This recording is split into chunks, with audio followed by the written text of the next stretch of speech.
Je suis enseignante de français au secondaire et surtout, je suis maman de 3 enfants, Charles, Margot et Léonard, 6, 8, 10 ans.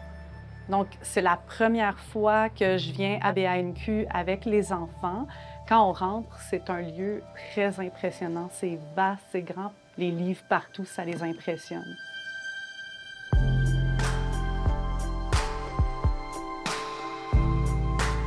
Je travaille à la Grande Bibliothèque à BANQ depuis 15 ans. Et tout ce temps-là, je l'ai passé avec les enfants. C'est ma clientèle préférée. La mission de BANQ pour les jeunes n'est pas différente que celle pour les adultes. Qu'est-ce qu'on veut? C'est de permettre aux gens d'apprendre pendant toute leur vie. Et ça commence à la jeunesse. Tu sais, un jeune qui commence à apprendre, qui commence à aimer apprendre et découvrir des choses, ça va devenir un adulte créatif, curieux. C'est pour ça qu'on a créé l'espace de la hutte. C'est à l'espace jeune, donc dans la grande bibliothèque, cette énorme bibliothèque à 6 étages, on a un espace pour les jeunes au sous-sol. À la base, la hutte, on appelle ça un laboratoire de création. On a toutes sortes de matériel que les gens n'ont pas nécessairement à la maison. C'est un espace où ce qu'on peut faire de tout, partant de la couture à la création numérique, la robotique. Donc, on a accès à des choses, des outils comme l'imprimante 3D, la découpe laser, des robots. Pour moi, la bibliothèque, c'est la démocratisation de tout, que ce soit savoir, livre, mais aussi technologie. Puis ça fait partie de notre mission à la hutte, mais comme bibliothèque aussi, d'offrir à tout le monde gratuitement ce type de service. Peut-être qu'on aura des futurs programmeurs, des futurs couturiers, mais ils n'auraient pas pu le découvrir s'il n'y avait pas accès à ces matériaux-là.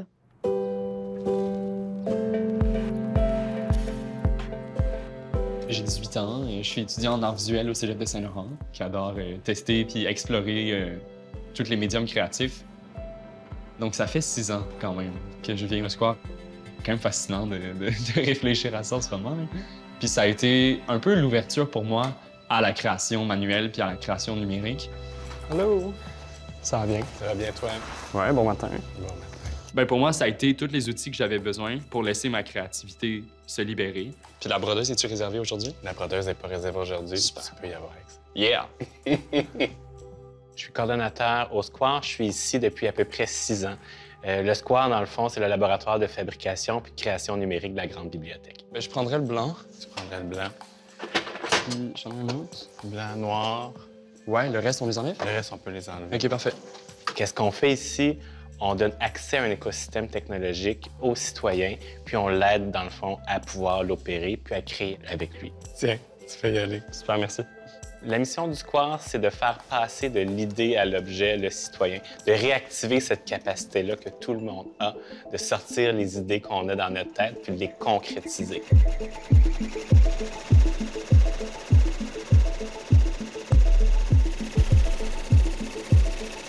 J'ai toujours été curieux pour ce genre de machine d'apprentissage-là. Mon plus grand rêve depuis que j'ai 5 ans, c'est d'avoir un atelier.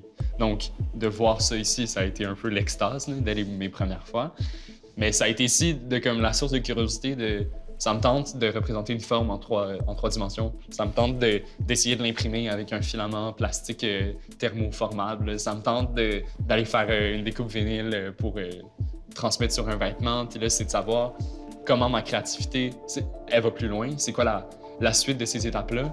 L'espace est conçu pour toutes sortes de clientèles. On aborde les gens, on les appelle les curieux. Donc, les gens qui viendraient ici et qui ne sauraient vraiment pas quoi faire avec un espace comme celui-là, on peut leur répondre, on peut leur faire découvrir qu'est-ce qu'on fait ici.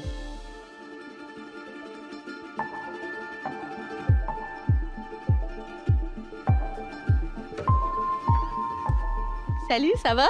Oui. Donc, moi, je m'appelle Jennifer, je travaille ici à la hutte. Je pense que c'est votre première fois ici? Oui. Donc, on peut faire plein de choses ici. Est-ce que vous voulez faire un tour avec moi? Oui? Bien, je vais vous montrer qu'est-ce qu'on a. Ça, c'est ma machine préférée, je vous le dis tout de suite. C'est une découpe laser, puis regarde. Impressionnant? Vous pouvez toucher, si vous voulez. Regardez ça, on a des casques de réalité virtuelle. Je n'ai pas d'attente très précise par rapport à la hutte. J'étais allée sur le site Internet. Je savais que c'était très créatif, très aussi scientifique, mais j'avoue que ce qui est écrit sur le site, puis quand on rentre dans la place, c'est deux mondes différents. C'est vraiment plus impressionnant d'arriver puis de voir vraiment toutes les possibilités. Il y a aussi, ça c'est super populaire, c'est l'imprimante 3D. J'ai laissé les créations des jeunes de cette semaine là, qu'on a imprimées. Dans le fond, la façon que ça fonctionne, c'est qu'on fait un modèle 3D sur l'ordinateur, puis après ça, il y a un filament en plastique qui chauffe, un peu comme quand on chauffe de la colle chaude. Puis là, ça place les couches une à la fois pour faire l'objet en 3D. Les enfants ont beaucoup de difficultés à se concentrer sur une chose parce que c'est plein de possibilités et c'est franchement magique pour eux en ce moment. Puis l'idée, c'est vraiment que quand tu viens à la hutte, tu peux essayer différentes choses, les gens peuvent t'aider à explorer puis apprendre des nouvelles choses. Est-ce que ça vous tente? Oui. Oui! Moi qu'ici, on a créé mon paradis. Ah!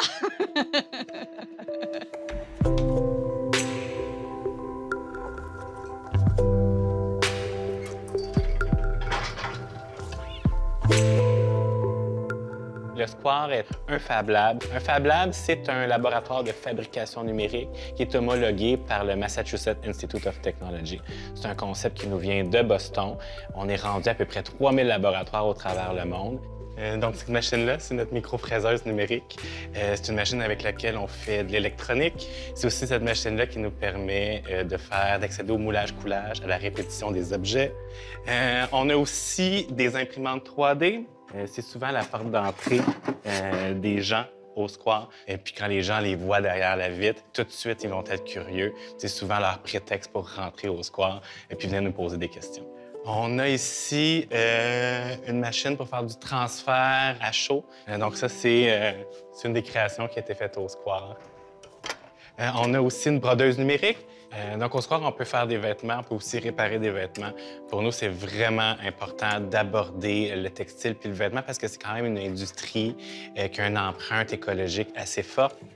La démocratisation de la création, dans le fond, pour nous, ça permet aux citoyens de développer un esprit critique sur les contenus qu'ils vont consommer. On se dit que si on a connaissance de comment un objet est construit, on va être plus en mesure d'avoir un regard critique sur ce qu'on consomme.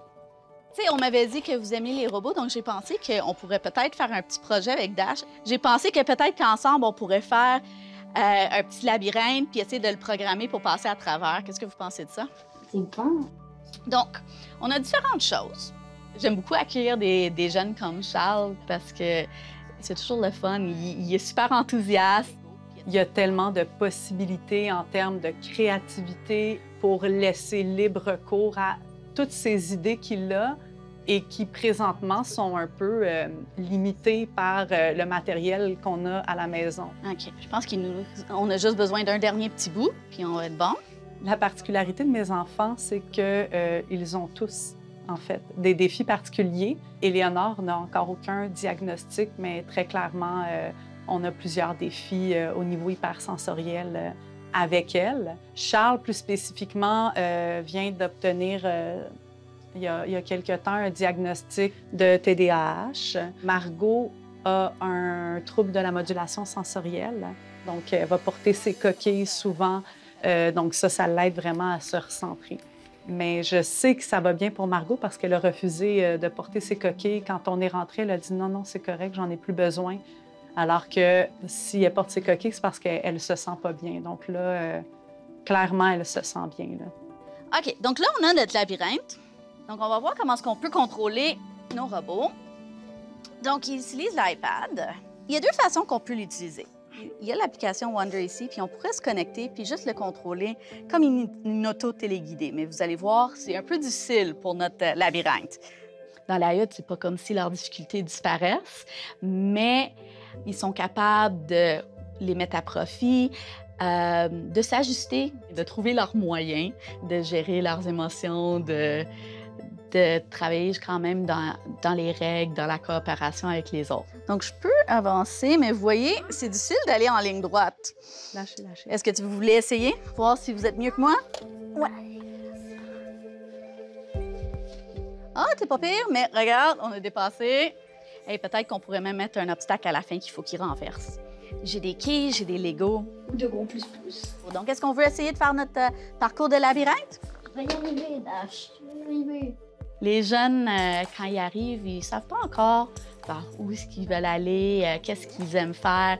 Donc, ça leur permet d'essayer des choses. Il y a ça, puis aussi, finalement, l'autonomie. Donc, on veut créer des jeunes qui peuvent créer. Donc, pas des jeunes qui utilisent des tablettes, des ordinateurs, mais qui les comprennent puis qui savent comment créer à partir de ça.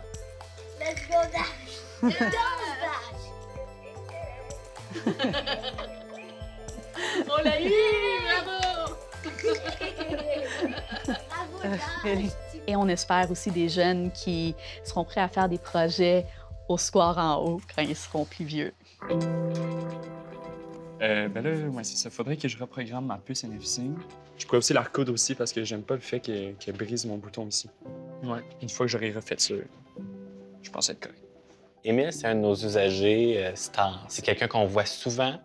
On va lui ouvrir la porte même quand on est fermé à Émile. Tu sais quoi d'un bouton pour de vrai? Ben ouais, je pense. C'est vraiment cool de voir ça. C'est des choses qu'on perd dans le fond. Ouais, ben c'est On ma sait- mère qui me l'avait montré comme ça. Ça fait vraiment partie du quotidien, puis c'est quelque chose qu'on sait plus faire. C'est vrai. Émile il a aussi appris à devenir autonome avec les machines. Donc, il a vraiment un esprit d'autonomisation. Il n'a pas juste cherché un service avec nous autres, rendu. Tranquillement, il a développé ses compétences jusqu'à ouvrir sa propre entreprise. Venez, la garde. Ah, ça c'est parfait. Ouais, ça le fait, ça. OK, parfait. Cool. Je me suis parti mon entreprise il y a 2-3 ans à peu près, qui est rendu un OBNL, donc un organisme à but non lucratif, Milo Montréal. Donc le but, c'était d'aller chercher des pièces de friperie, de les personnaliser, de leur donner une nouvelle vie. Fait que Milo Création ensemble, j'ai un petit bouton ici, je suis en train de réparer mes lumières, là, mais j'ai des lumières qui s'allument dans les fibres optiques. Le but, c'est d'avoir comme une pièce un peu futuriste à la Blade Runner. Là. J'ai voulu connecter le vêtement avec une expérience interactive, vraiment, là, d'avoir quelque chose qui est scannable, qui continue l'expérience ensuite sur ton téléphone. C'est un bouton qui a une puce NFC à l'intérieur. Tu as comme quelques megs de données que tu peux ranger à l'intérieur. Donc, c'est ça. Fait que j'installe ce que je veux dessus. Il y a plusieurs données que tu peux programmer. Moi, je mets toujours un lien parce que c'est facile d'accès. C'est lisible par la plupart des appareils aussi. Je suis capable de rediriger l'utilisateur vers une expérience interactive qui est connectée sur le web. Puis ça permet de rendre la pièce pas mal plus intéressante.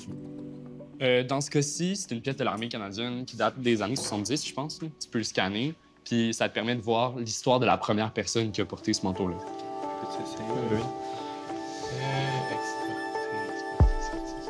Les membres de l'équipe du square m'ont vraiment aidé puis m'ont encadré au début de mon processus. Donc c'est ça, ça a été un encadrement initial puis une poussée technique qui m'ont permis ensuite d'aller chercher une liberté créative. C'était vraiment un bac à sable créatif, le Square. C'est comme tous les outils sont là, t'as la pelle, t'as le seau, mais tu fais quoi? Tu peux tout faire là.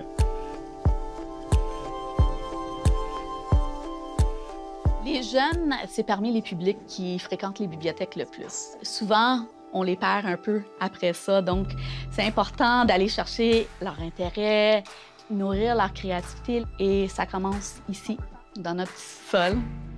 J'ai choisi. T'as choisi? Je vais te montrer comment ça marche. OK. Elle a fait une drôle de face. Regarde la drôle de face. C'est toujours bien pour un parent de voir son enfant dans son élément, heureux, excité. Charles, en plus, ça paraît quand il est excité. On le sait si ça va pas. Là, il aime ça et ça paraît. Donc, c'est certain que c'est le fun. Si on veut essayer de faire un éléphant, de quelle forme qu'on aurait besoin? Pour le futur, je veux rester créatif. Je veux rester épanoui dans mes passions puis dans la création manuelle. Je veux simplement faire la fusion entre art et technologie puis faire vivre des choses aux gens. Pas mal ma mission de vie, faire vivre des expériences avec l'art et la technologie. Le square va toujours rester une source d'inspiration puis de curiosité. Ensuite, mes projets ils vont peut-être se concrétiser ailleurs, mais de venir faire un tour de temps en temps, de jaser avec le personnel aussi. C'est des gens que je côtoie depuis bien des années aussi, donc ils comprennent aussi ce que je fais. Puis c'est juste au square que je peux avoir ce genre de dialogue-là. Il y a toujours des changements dans la hutte. On est toujours en train de se développer. Moi, je suis une personne qui adore apprendre, adore essayer des nouvelles choses. La hutte, elle évolue avec les jeunes, avec leur famille, puis selon leurs intérêts. Donc, elle sera pas pareille dans 1 an, dans 5 ans. Ça vient pas de moi, ça vient des enfants qui travaillent avec moi pour créer cet espace-là. As-tu aimé ça, Charles? Oui.